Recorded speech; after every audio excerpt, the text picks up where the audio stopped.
Apocalipse,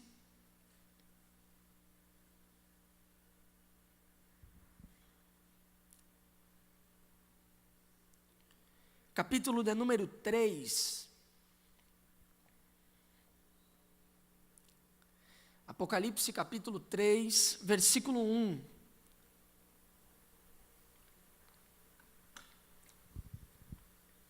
Enquanto você procura,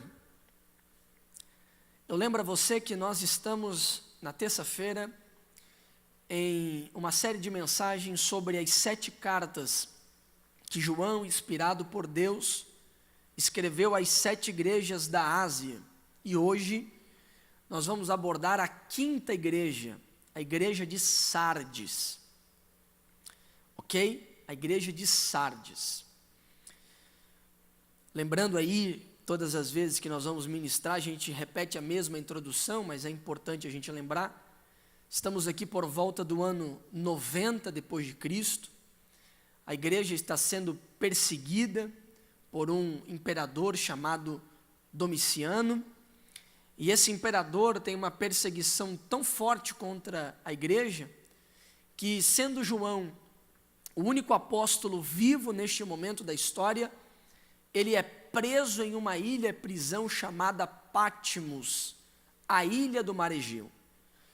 Essa ilha, ela era usada como uma ilha-prisão contra todos aqueles que se levantassem contra o governo da época. O cristianismo estava sendo visto como uma ameaça para o Império Romano. Logo, João é preso, mas quando todas as portas se fecharam para João, a Bíblia diz que uma porta foi aberta nos céus.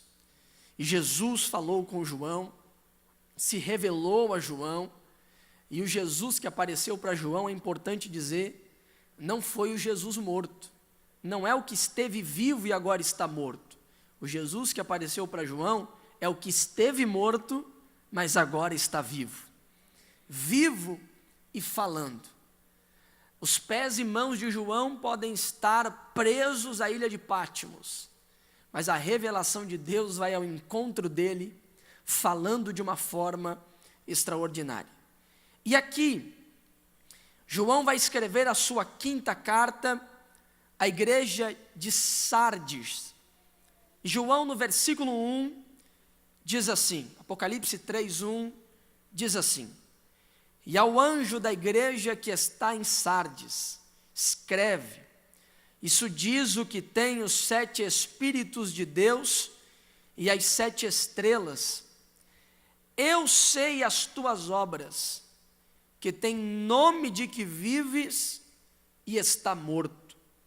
Sê vigilante e confirma o restante que estava para morrer, porque não achei as tuas obras perfeitas diante de Deus.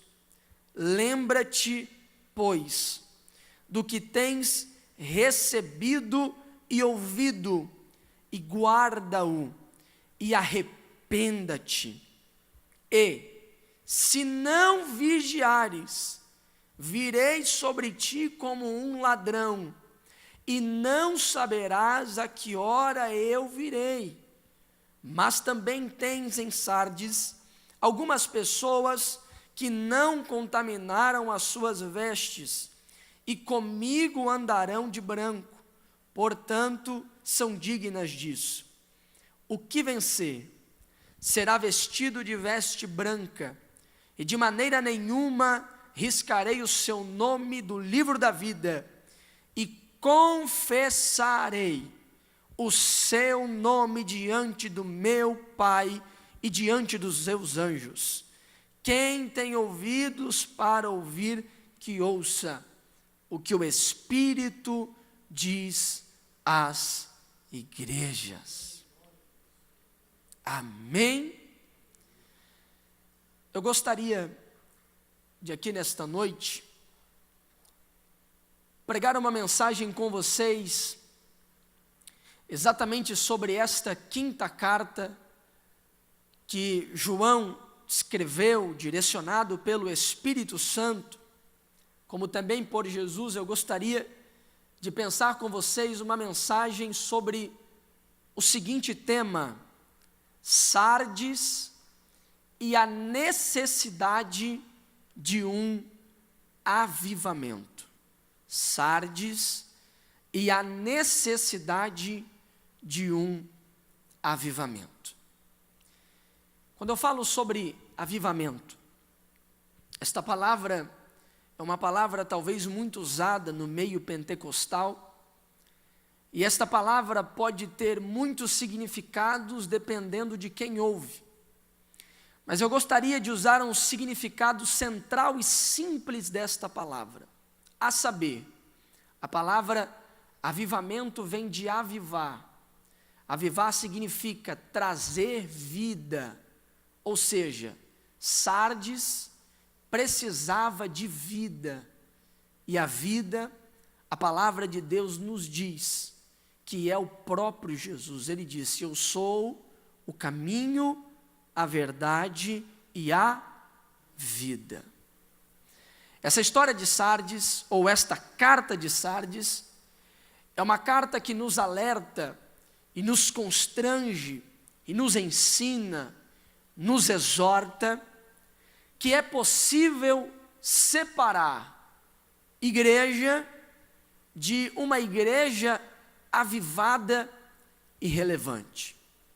Essa carta nos exorta e nos ensina que é possível eu ter o título de igreja, mas não ter a vida que uma igreja precisa ter. Mas eu gostaria de dizer que apesar de Sardes ser uma igreja com todas estas realidades, Jesus fala com Sardes e mostra para ela que ela precisava de um avivamento. Mas por que é que ela precisava de um avivamento? Porque o texto diz assim no versículo 1: eu sei as tuas obras. Eu gostaria que você entendesse e assimilasse o que esse texto está dizendo para a gente. O texto está dizendo, e Jesus declara para esta igreja: eu sei as tuas obras. Muitas vezes na nossa vida, a gente tem muitas opiniões ao nosso respeito. E sobre nós, já disse certo alguém que existem pelo menos 3 pessoas. A primeira pessoa é aquela que eu penso que eu sou. A segunda pessoa é aquela pessoa que as pessoas pensam que eu sou. E a terceira pessoa é aquela que eu realmente sou. Vamos decorar? A primeira pessoa é aquela que eu penso ser. A segunda pessoa é aquela que as pessoas pensam que eu sou. E a terceira pessoa é aquela que eu realmente sou. E quem eu realmente sou, Samuel? Eu sou aquilo que Jesus diz que eu sou. Quando Jesus diz para esta igreja, e alerta esta igreja, dizendo: eu sei as tuas obras, Jesus está dizendo: eu sei não o que você pensa que você é, eu sei não o que as pessoas pensam ao teu respeito, eu sei o que você verdadeiramente é. Porque o que eu sei sobre mim é uma opinião que eu tenho sobre mim. O que as pessoas acham saber de mim é uma opinião sobre mim. Agora, o que Jesus sabe sobre mim não é uma opinião. O que ele sabe é um diagnóstico. E há uma diferença entre opinião e diagnóstico. Por quê? Porque opinião é a visão de quem olha para fora e imagina o que está dentro. Diagnóstico é quem olha o que está por dentro e diz então o que está acontecendo aqui por fora. Eu preciso que você entenda que a visão que Jesus tem da sua igreja, não só de Sardes, da sua igreja, não é uma visão de fora para dentro, mas é uma visão de dentro para fora. É por isso que você vai ver, por exemplo, a segunda carta, a carta de Esmirna. Jesus vai dizer assim: Eu sei que vocês são pobres, mas eu quero dizer uma coisa, vocês são ricos. E quando ele escreve a Laodiceia, no capítulo 3, versículo 17, ele diz assim: vocês dizem ser ricos, mas eu digo para vocês, a expressão é chula, mas está na Bíblia, vocês são miseráveis, pobres e nus. Ou seja, tem uma igreja que diz que é pobre, Jesus olha e diz, vocês são ricos. Tem outra igreja que diz, sou rico, Jesus olha e diz, sou pobre. É por isso que não importa muito a tua opinião que você tem ao teu respeito. E não importa muito o que as pessoas acham de você. O que realmente importa diante de Deus é o que Ele sabe sobre nós. É por isso que todas as vezes que Deus for falar com você, não adianta você bater o pé e dizer, o Senhor não tem razão. Ele tem razão porque Ele sabe. É por isso que todas as vezes que Deus exortar você, não adianta você dizer que não é, porque é. Porque nós cantamos aqui, não cantamos? Sonda o meu coração. Vê, Senhor, a intenção do meu coração. Jesus é aquele, e é o único, que pode entrar com a sua palavra entre ossos e medulas, e pode discernir o pensamento humano, e é o único médico da face da terra que pode dizer, eu tenho o diagnóstico completo dele, eu tenho o diagnóstico completo dela. Por quê? Porque eu sei. Eu não sei porque contaram para mim, eu não sei porque fofocaram para mim, eu não sei porque rolou um disse-me disse e acabou caindo no céu essa fofoca. Eu não sei porque talvez você chore as suas mazelas diante de mim. Eu sei, porque eu olho de dentro para fora. E esse Jesus que olha a sua igreja e que analisa a situação da sua igreja, ele agora vai dar o diagnóstico desta igreja. E é algo preocupante, é algo sério, é algo que nos causa temor. Olha o que diz o versículo 1, que tens nome de que vives, mas está morto. Meu Deus, eu vou repetir, que tens nome de que vives, mas está morto. Jesus aqui está literalmente enviando uma carta aos mortos espirituais.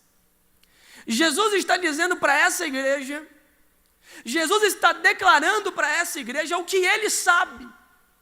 Porque talvez quem olha a igreja de Sardes, de fora para dentro, diz, só pode estar errado. Porque quando você lê sobre a carta que Jesus e João registra sobre a igreja de Sardes, você vai entender que esta igreja tinha uma ortodoxia, ou seja, um ensino correto da palavra. Nessa igreja não tinha heresia, ou pelo menos não está registrado. Nesta igreja não havia problema cultico. Nessa igreja não havia talvez um pecado visível, não era uma igreja que tinha escândalos. Mas Jesus, ao analisar a sua igreja, o diagnóstico é enfático em dizer, vocês têm fama de vida, mas o que está acontecendo no meio de vocês, na verdade, é morte. Jesus está dizendo que esta é uma igreja nominal, uma igreja que vive do nome, uma igreja que vive do status, uma igreja que vivia da sua reputação. Pregava a Bíblia, cantava a Bíblia, mas não vivia a Bíblia. Lia a Bíblia, mas não praticava a Bíblia. Andava conforme o que a Bíblia ensina, mas não por piedade ou por razão de amor. Lembra Paulo escrevendo aos Coríntios, se eu não tiver amor, de nada vale. Lembra disso? Lembra que Paulo diz isso? Pois então, até fazia o bem, mas fazia o bem para se mostrar um religioso, para se mostrar alguém que tem santidade, um fariseu em Sardes, um fariseu convertido. Aí Jesus vem e diz: o problema de vocês não é um ataque do inferno de fora para dentro. O problema de vocês é um ataque do inferno infiltrado aí dentro, que está resultando aqui fora. O diagnóstico de vocês é esfriamento. Escute isso. Escute isso. O que Jesus está descrevendo aqui, se fosse hoje você tivesse a oportunidade de ir num culto na igreja de Sardes, com certeza você ia dizer: está errado, está errado. Olha a banda que Sardes tem, olha que coral maravilhoso que Sardes tem, olha que orador maravilhoso que pregou hoje, olha que pastorzão que Sardes tem. Mas Jesus, aquele que desconhece a palavra opinião, aquele que tem um diagnóstico da sua igreja, ele diz: essa igreja é uma igreja que vive de reputação, é uma igreja popular, mas não é uma igreja fiel, não é uma igreja que tem verdadeira espiritualidade, é uma igreja que vive das emoções, é uma igreja que tem o seu nome no hall de membros, mas não tem o seu nome no livro da vida, é uma igreja que está vivendo do status que ela tem. Interessante é que nesse momento da história, há um momento de perseguição da igreja. Os cristãos estão sendo mortos. Inclusive o nosso pastor Lediel, pregando aqui sobre uma das igrejas, ele disse que a tradição comenta, ou seja, escritos ali do século 2, 3 mais ou menos, depois de Cristo, registram que o próprio João que está escrevendo foi atentado de morte, tentaram matar João. Agora perceba que nessa igreja não tem nenhum martírio. Samuel, o que é martírio? Martírio é morte, morte pela sua fé, é martírio, é ser uma testemunha ao ponto de dar a sua vida. Você lê a carta de Sardes, você não vê morte por martírio em Sardes, sabe por quê? Porque onde há morte pelo pecado, não há espaço e não precisa de morte por martírio. A igreja de Sardes é uma igreja casada com o Estado. A igreja de Sardes é uma igreja que não salga mais a terra. A igreja de Sardes é uma igreja que não faz mais a diferença. A igreja de Sardes é uma igreja que não é mais relevante. A igreja de Sardes é uma igreja inchada. É uma igreja lotada de pessoas vazias. Jesus olha para essa igreja e diz: vocês estão mortos. Agora me dê a sua atenção, por favor, porque eu disse aos senhores que Jesus é o único médico na face da terra capaz de dar o diagnóstico completo da vida da sua igreja. Mas o diagnóstico que Jesus dá dessa igreja é o diagnóstico de morte. Qualquer médico, ao receber a notícia que o seu paciente está morto, qual é a primeira coisa que ele faz? Desliga os aparelhos, abandona o paciente e diz o quê? Já era. Por quê? Morreu. Jesus é o único médico que mesmo o paciente morto, ele olha para o paciente e diz: ainda é possível ter vida. Escute bem o que eu vou lhe dizer. Essa mensagem é uma mensagem relevante para os nossos dias. E Deus deseja produzir em nós avivamento. Deus deseja produzir em nós vida. Independente se a morte já tomou conta ou não, enquanto seu filho Jesus não retorna para este mundo, este jovem pregador vai continuar pregando, gritando e dizendo: Deus ainda acredita na sua igreja. Eu ouvi alguém dizendo esses dias que a igreja brasileira está chafurdada, ou seja, mergulhada em heresia. O neopentecostalismo tem tomado conta da igreja, a crendice tem tomado conta da igreja, e Deus abandonou essa igreja. Eu quero te dizer uma coisa: problema na igreja não vem do século 21, problema na igreja vem desde a era de Cristo. 50 anos depois que Jesus foi embora, já tinha uma igreja morta, e esse mesmo Jesus, que não desistiu de Sardes, ele deixou escrito em Hebreus: eu sou o mesmo ontem, hoje e eternamente. Ou seja, se ele não desistiu de Sardes, ele não desiste da igreja brasileira hoje. Se ele estendeu a mão para Sardes, ele estende a mão para a igreja brasileira hoje. Se ele ajudou Sardes, ele ajuda a igreja brasileira hoje. Se ele diz para Sardes: é tempo de se avivar e receber vida, Deus me traz hoje aqui para te dizer: é noite de avivamento, é noite de receber vida do Senhor. E é então que no versículo 2 em diante, Jesus vai dar alguns passos para um avivamento. Jesus vai dar algumas exortações para um avivamento. E eu gostaria que você, com a sua Bíblia aberta, se você pudesse agora, Apocalipse 3, 2, porque a mensagem de Sardes é uma mensagem gritante nos nossos dias, dizendo: é necessário um avivamento. O texto diz assim: sê vigilante. Olhe para mim, por favor.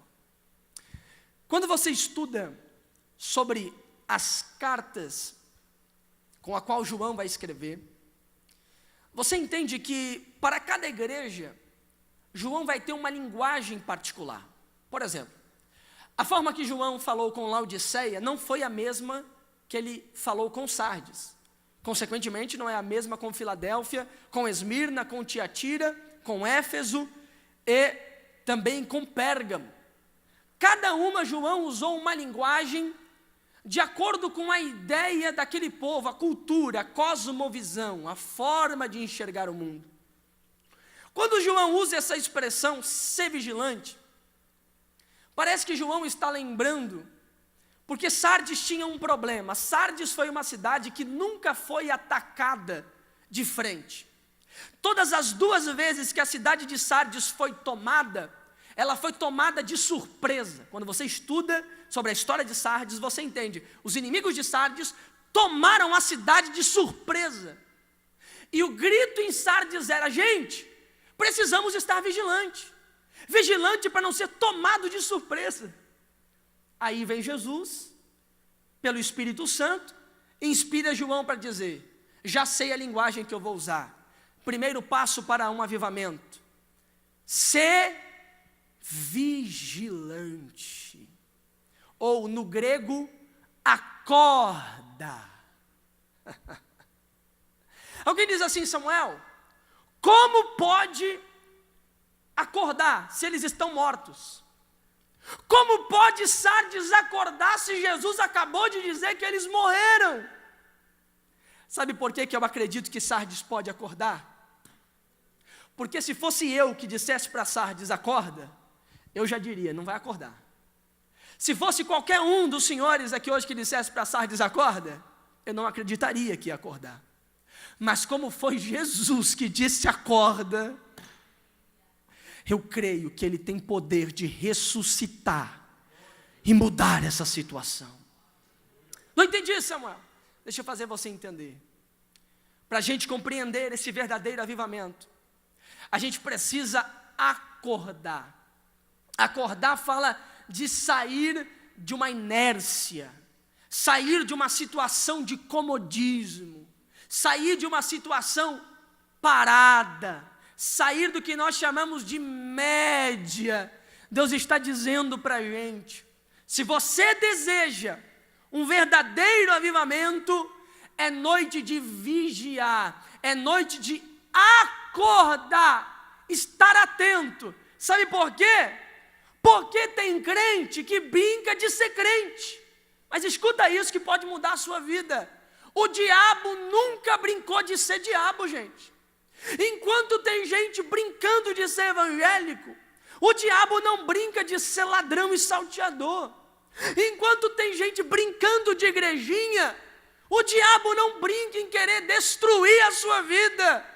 Deus está dizendo, talvez Satanás tenha conseguido destruir, desanimar e esfriar a tua vida, mas o Espírito Santo te trouxe aqui hoje para te dizer, é noite de avivamento, é noite que Deus está dizendo, acorda, acorda, vigia, é tempo de orar mais, é tempo de ler mais a Bíblia, é tempo de se dedicar mais à palavra de Deus, é tempo de se dedicar mais ao reino de Deus, porque o avivamento de Deus deseja alcançar a nossa vida. Cuidado, ser vigilante. E ele continua, versículo 2, e confirma o restante que estava para morrer. Interessante, que quando a gente lê o versículo 1, nos dá a impressão de que acabou para Sardes. Mas Jesus tem o diagnóstico exato, e ele revela isso no versículo 4, que haviam ainda algumas pessoas em Sardes, que haviam se preservado, que haviam se santificado, se separado, e não haviam se contaminado. O texto diz, não haviam se contaminado, que são dignas de andar de branco com o Senhor. Eu acho interessante isso, porque a Bíblia nos revela, a Bíblia nos fala, e o texto a qual nós acabamos de ler, nos diz exatamente isso, que Jesus tem o diagnóstico da sua igreja, e esse mesmo Jesus que explica que essa igreja está morta, é o mesmo Jesus que deixa bem claro, mas ainda tem algo que resta. Isso aqui é interessante, porque às vezes o que resta parece que não serve para a gente, não é? O que é o que resta? O que resta é um negócio que você sempre deixa de lado, é a sobra, é o pouquinho. Talvez eu estou pregando para alguém aqui hoje, que só tem o resto, entrou aqui nesta noite do ensino com o resto da sua vida. Samuel, eu tive tantas frustrações na minha vida, eu enfrentei tantas dificuldades na minha vida, tantos problemas, que sobrou um resto para mim viver. Será que para Deus é o suficiente o resto? Será que Deus quer usar esse resto? Será que Deus deseja esse pouquinho que sobrou? Pois ouça essa palavra, confirma o restante que estava para morrer. Perceba que a expressão está no passado, estava para morrer. Quem olha para Sardes diz, está morrendo, morrendo, morrendo, sobrou o resto. E se sobrou o resto, vai morrer. Mas Jesus entra na história de Sardes e diz, estava para morrer. Não vai morrer mais. Sabe por quê? Porque Jesus chegou para interferir nessa situação. Não vai acabar mais, sabe por quê? Porque Jesus chegou para mudar a história. Não vai terminar mais, sabe por quê? Porque Jesus tem o poder de intervir. E mesmo que sobrou apenas um pouquinho, mesmo que sobrou somente aquele tanto, que todo mundo diz não dá, que todo mundo diz, olha, é só um paviozinho que está fumegando. Deus me trouxe aqui para te dizer, não deixa a chama se apagar, não rejeita o resto de vida que sobrou. Deus está dizendo, entregue esse restinho nas minhas mãos, e tu vai ver o que eu posso fazer, algo grande na sua vida. O resto. Samuel, qual é o segundo passo para um avivamento? É entregar tudo o que você tem para Ele, ainda que seja o resto, ainda que seja aquele pouquinho, ainda que seja aquele pouquinho de oração, aquele pouquinho de leitura bíblica. Comece orando hoje 5 minutos, amanhã Deus vai avivando esse pouquinho, vai 10 minutos, amanhã Deus vai te pegando, quando vê você está meia hora orando, você diz, meu Deus, tem que trabalhar 30 minutos, daqui a pouco você está orando, passou 1 hora, Daqui a pouco você começa a orar de joelhos, naquela oraçãozinha minguada de 5 minutos que você fazia, dizendo: Deus abençoe minha família, minha casa, e dormia. Daqui a pouco você está de joelho dobrado, quando olha no relógio, 3 horas da manhã, que é isso? Estou mergulhado em Deus, sabe o que é isso? É alguém que entregou o pouquinho na mão dele. Pouquinho na mão dele. Deus não quer que você mude a sua situação sozinho. É para isso que tem o Espírito Santo. É Ele que nos regenera e nos muda. Deus está dizendo: entrega o teu pouquinho. Você entende isso? O texto continua: porque não achei as tuas obras perfeitas diante de Deus. Agora o versículo 3, eu acho lindo isso aqui. Lindo. O texto diz: lembra-te, pois, do que tens recebido e ouvido. Isso aqui é interessante demais. Isso aqui é muito lindo. Olhe para cá. Jesus aqui está dizendo que essa igreja, para ela se avivar, para Ele trazer vida para essa igreja de novo, é preciso ela lembrar. Interessante. Jesus diz que é preciso trazer a memória. Trazer a memória o quê? Trazer a memória tudo o que recebeu e tudo o que ouviu. O que foi que Sardes recebeu? A palavra de Deus. O que foi que Sardes recebeu? O Evangelho de Cristo. O que foi que Sardes recebeu? O Espírito Santo. Interessante a didática com a qual Jesus vai lidar com esta igreja. Jesus diz a essa igreja: gente, o jeito que vocês estão andando não é legal. Sabe qual é o segredo para vocês mudarem isso? É vocês dar uma olhada para trás e olhar o que vocês receberam, o que vocês ouviram, e depois dar uma olhadinha no que vocês estão vivendo hoje. Vê se o que foi pregado a você lá atrás tem a ver com o que você vive hoje.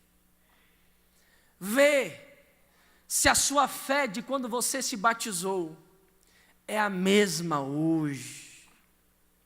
Vê se quando você tem oportunidade de cantar na igreja, de pregar na igreja, vê, como diz o pastor Jander Magalhães, vê se ainda dá aquela borboleta, aquele borbulho no estômago, você se sente arrepiado e diz: meu Deus, é a igreja do Senhor, que responsabilidade. Dá uma olhadinha para trás, olha para hoje, vê se o sentimento é o mesmo. Olha para trás e lembra, quando você recebeu a palavra de Deus, lembra como você orava, lembra como você se entregava, lembra como você jejuava. E o pastor Ricardo, semana passada, pregando sobre a igreja de Éfeso, nos exortou dizendo sobre o primeiro amor. E ele disse que há uma maldição em nosso meio. Ele não usou a palavra maldição, mas eu quero usar, maldição. Quando a gente vê um crente novo convertido, ele entra na igreja, está de joelhos dobrados, está orando, está falando em língua estranha, está cheio do Espírito Santo. Liga para ele não está vendo futebol, está fazendo nada disso é pecado, mas você liga para o crente novo convertido, ele está lá orando, buscando a Deus, evangelizando, e aí vem aquele enviado, e diz assim: isso é coisa de novo convertido, esse negócio vai passar, um dia essa febre aí termina, isso aí é amor de adolescente. Eu também, meu filho, sim. Eu me lembro quando eu me converti lá em 72, sim, em 1872, e eu me lembro, sim, eu fazia isso aí mesmo, orava, buscava, eu era desse jeito, eu era fervoroso, você não acredita, eu subia monte, descia monte, eu era uma loucura da fé. E hoje, sabe como é que é, né? A gente lê um versículo, deixa o salmo aberto às vezes em casa. Aí Deus me trouxe aqui para dizer para alguém: é noite de lembrar. É noite de lembrar. Lembrar do que, Samuel? Lembrar do que tendes recebido e lembrar do que tendes ouvido. Samuel, me ajuda, o que eu devo lembrar? Lembra o dia que Deus te batizou com o Espírito Santo? Lembra que tiveram que jogar um pano em cima de você, porque foi um negócio tão bom, que você ficou tão feliz que não aguentou ficar em pé? Alguém teve que te botar no banco, lembra disso? Deus está dizendo, lembra quando alguém falava, eu tenho uma palavra de Deus para você, teu corpo se arrepiava todo. Lembra do dia que você disse, Deus, eu estou apaixonado por ti. E hoje você nem no dia dos namorados tem coragem de olhar para o céu e dizer, Deus, o Senhor é o meu eterno namorado, eu sou a tua noiva, eu me entrego a ti. Lembra? Deus está dizendo para alguém, não é noite de continuar na mesma direção, é noite de parar, olhar para trás e dizer, eu preciso lembrar. Porque se você lembrar como Deus te usava, você vai entender que Deus ainda quer te usar. Porque se você lembrar que Deus falava, você vai lembrar que Deus ainda quer falar. Porque se você lembrar que Deus enche, você então vai lembrar que Ele pode te encher. Porque se você lembrar que a manifestação de Deus tem poder de alegrar o seu coração e a sua alma, independente da situação que você vive, então você vai lembrar que hoje você pode sair daqui tomado nas asas do Senhor e cheio da sua presença. Lembra.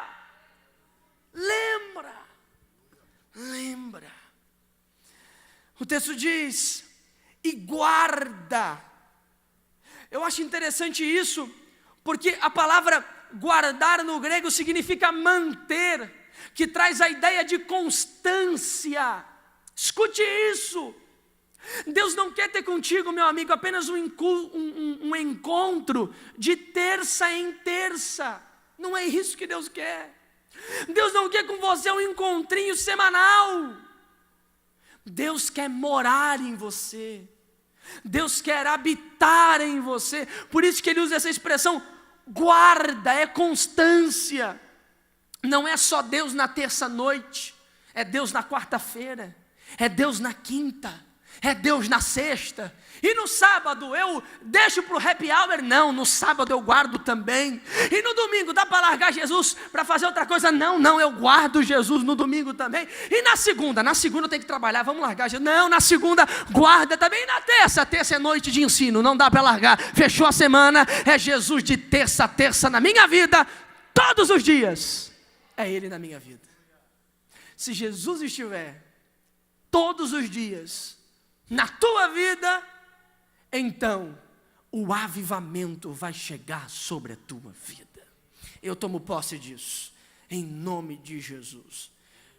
Para a gente encerrar, e arrepende-te. Meu Deus, é só coisa forte aqui. Esse versículo é na sequência. Lembra-te, guarda e arrepende-te. Interessante.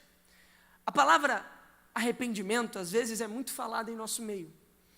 E a gente até usa essa palavra que parece que é um passe de mágica, né? Arrepende. E às vezes a gente não para pensar o que é arrependimento. Se eu puder, em 1 minuto, explanar alguma coisa aqui, me escute. A palavra arrependimento não é ideia do pregador Samuel. Não é ideia da Igreja Assembleia de Deus. É ideia da Bíblia. É a Bíblia que ensina isso. A Bíblia diz que João Batista, o antecessor de Cristo, pregava, arrependei-vos. Jesus veio e pregou, arrependei-vos. Os apóstolos escreveram e disseram, precisamos nos arrepender. A Bíblia, desde o Antigo Testamento até o Novo Testamento, ensina, arrependam-se.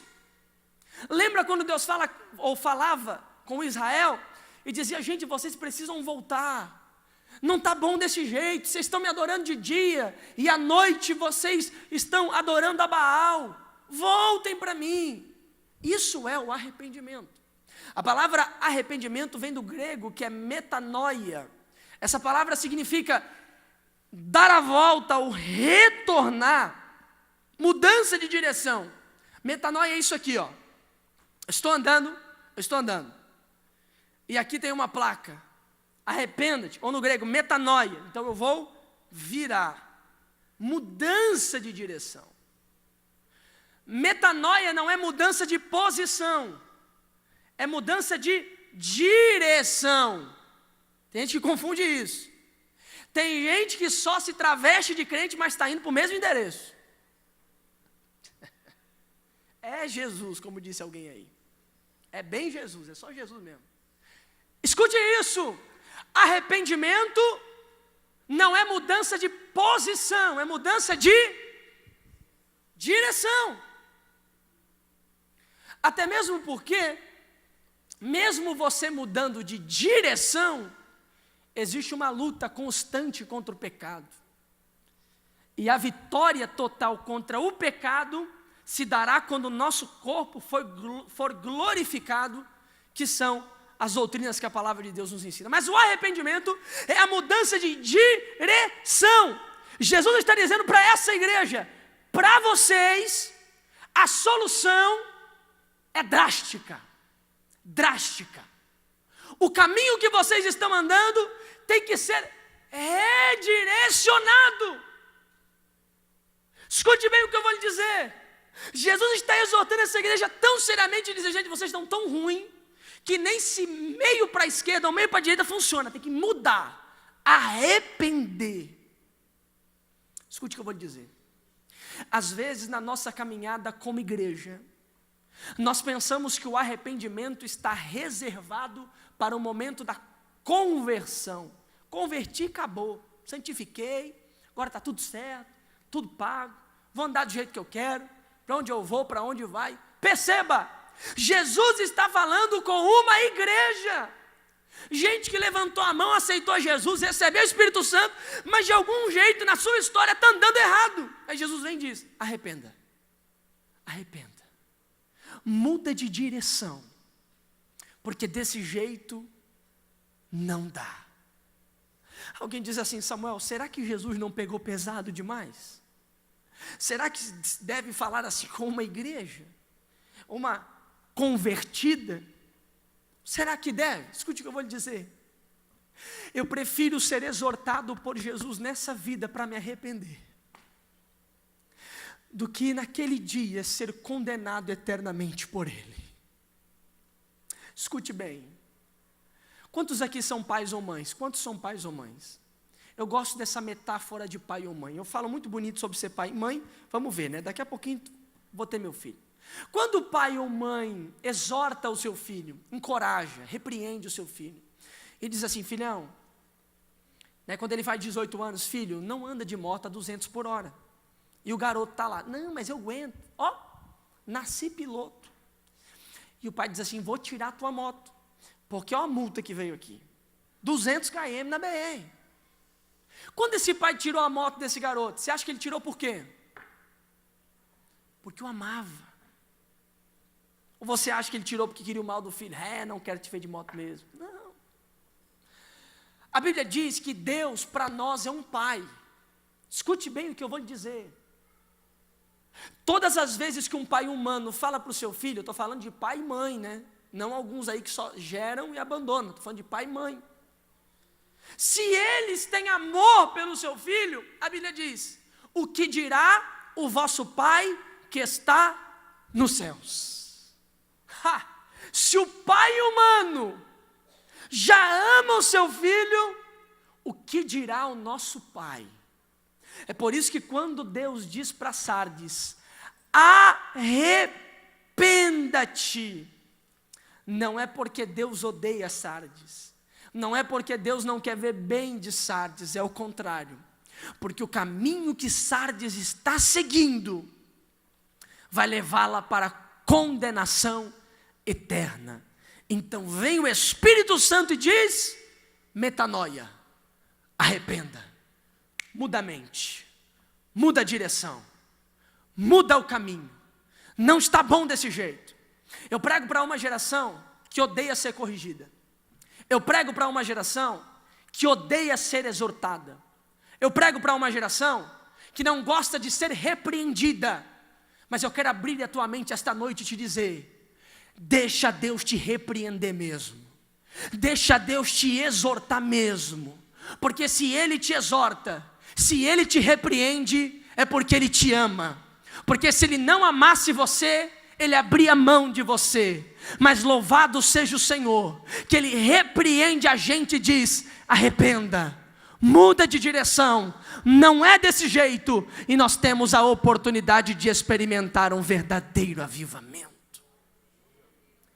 Esses são os passos para um verdadeiro avivamento. Vamos repetir? Precisamos ser vigilantes, precisamos entregar o nosso todo, precisamos guardar, manter, ter constância, precisamos lembrar, e precisamos às vezes mudar o caminho, Mas eu quero aqui esta noite dar o alerta que o próprio Jesus deu a esta igreja. Se ela não se arrependesse, ou se ela não desejasse mudar de vida. O versículo 3 diz assim: e se não vigiares, virei sobre ti como um ladrão, e não saberás a que hora sobre ti virei. Meu Deus, escute bem o que eu vou lhe dizer, escute bem o que eu li. O texto diz que se essa igreja não se arrepender, não lembrar, não vigiar, não mudar a sua mente, o próprio Jesus, que era o seu protetor, que era o seu defensor, que era o seu ajudador, vai tornar-se o seu pior inimigo. Eu virei como um ladrão. Aí a gente lembra do que o ladrão faz, né? Rouba, mata e destrói. Uma igreja que vive vida dupla, uma igreja que tem cara de viva, mas está morta, uma igreja que vive de status, uma igreja que tem cartão de membro, mas não tem o nome no livro da vida. O maior inimigo dela não é mais o diabo, o maior inimigo dela é o próprio Deus, que se compromete em dizer: eu mesmo destruo. Abre bem os teus ouvidos. A Bíblia diz em Romanos: se Deus é por nós, quem será contra? Mas e se Deus for contra nós, quem será por nós? Escute bem o que eu vou lhe dizer. É noite de mudança, é noite de ter vida, é noite de avivamento. Sabe por quê? Porque o texto termina dizendo que aquele que se lembrar, aquele que confirmar o pouco que tem, aquele que guardar, aquele que lembrar, aquele que se arrepender, receberá vestes brancas. Vestes brancas. Eu preciso que você entenda isso. Vestes brancas, nesse momento da história, era dada por aquele que convidava este alguém para a festa. Veste branca, a veste de gala, a veste das festas. Quem dava era quem convidava. Veste branca na Bíblia também é símbolo de pureza. Alguém disse: Samuel, eu não sou puro, eu nunca vou acessar Deus. Não, o texto não mandou você ser puro e perfeito e santo. O texto mandou você vigiar, lembrar, entregar o pouquinho que você tem, se arrepender, porque quem vai te dar a veste branca, a roupa de convidado, não é você. Quem vai produzir isso é o próprio Espírito Santo. Sardes, é tempo de avivamento. Fica de pé comigo esta noite, por favor. A Bíblia diz: e de maneira nenhuma riscarei o seu nome do livro da vida. Há uma promessa de Deus aqui hoje para quem deseja este avivamento. Há uma promessa de Deus para quem deseja este avivamento. Eu insisto em dizer, há uma promessa de Deus para quem deseja este avivamento. E a promessa é: de maneira nenhuma riscarei Sabe o que é isso? Garantia de salvação.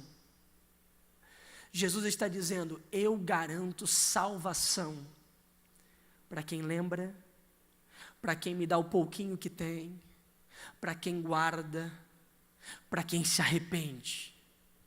Eu garanto salvação. Agora, aqui não tem a ver com a minha capacidade. Aqui não tem a ver com o tanto que eu posso impressionar a Deus. Aqui tem a ver com aquilo que Ele já fez por mim. O meu papel não é construir um caminho para Deus, porque Jesus já é o caminho. O meu papel é andar nesse caminho. Por isso a palavra é arrependa-te. Arrependa-te. Por quê? Porque não adianta você correr na maior velocidade para o caminho errado. É muito melhor, mesmo se arrastando, mas está no caminho certo. Avisa para alguém hoje e diga para ele: resolvi parar de correr. Agora eu mudei meu pensamento. Nem que eu tenha que me arrastar, porque a Bíblia diz que ser do reino de Deus é andar contra a correnteza deste mundo. Escute isso que eu vou lhe dizer. Tem gente que acha que ser cristão é andar sobre as águas. Me permita causar uma mudança na sua mente. Ser cristão não é andar sobre as águas. Ser cristão é nadar contra a correnteza. É por isso que é difícil mesmo. É por isso que é arrastado mesmo. É por isso que é doído mesmo. Mas se você estiver no caminho, aleluia, pode entrar arrastado, mas vai entrar. Pode entrar com dificuldade, mas vai entrar. Pode ser como disse Jesus: o reino de Deus é tomado à força. Ainda que seja força, mas será tomado. Porque hoje nós vamos lembrar. Hoje nós vamos vigiar. Hoje nós vamos entregar o restinho para Jesus. Hoje nós vamos nos arrepender e dizer: Jesus, nós queremos avivamento sobre nós. Nós queremos vida sobre nós. Não queremos só parecer crente, queremos ser crente. Não queremos só ser chamados de evangélicos, queremos ser filhos de Deus. Não queremos só andar com a Bíblia no braço, queremos carregar a palavra no coração. Feche o seu